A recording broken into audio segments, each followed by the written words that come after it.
Assalomu alaykum do'stlar, qadrli do'stlar. G'ozlarimiz sotuvda. G'ozlarimizdan 10 ta makiyon, 4 dona xo'rozi bor ekan. Makiyonlarda hammasi tuxumli ekan. Kelib ko'rib, netib olaverasizlar ekan. Hozirda g'ozlarning tuxumlarini bozorda 25 mingdan shunaqadan sotishyapti ekan. Endi kimi bozori qanaqa bilmadim-u, endi Farg'ona Quva tumanida shunaqa sotilyapti ekan narxlari. Akamiz o'zlari 15 ming so'mdan optim qilib tuxumlarini berib yuboryapti ekan. Lekin daromadi yaxshi deyapti, faqat aholi zich joylashgan joyda yashayotganligi hisobiga g'ozlarda ovozini hisobini olib, endi ko'plik uchun ko'pchilik jalba qilyapti ekan. Shuning uchun majburan sotyapti ekan. Akamiz nomerini videoni tagida qoldiraman. Bemalol telefon qilib aloqaga chiqsalaring bo'laveradi.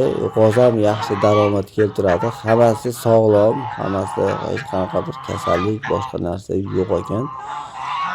Kelib ko'rib netib olaverasizlar. Farg'ona viloyati Quva tumanida dastavkalar bor. Dastavkalar отдельный hisoblanadi.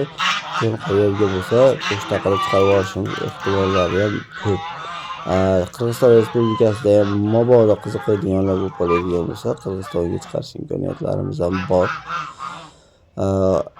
Endi g'ozlarni narxlarini indamadi, narxlarini kelishamiz deb qo'yavering dedi. Agar donali bo'ladigan bo'lsa, agar ob'yomga hammasini bittada olib ketaman deydiganlar bo'lsa, anchagina tushib beraman deyapti. Shuning uchun aniq bitta narx aytilmadi, chunki bitta oladiganlar bor, hammasini oladiganlar bor. Hammasini oladiganlarga ob'yom anchagina ozonroq bo'ladi.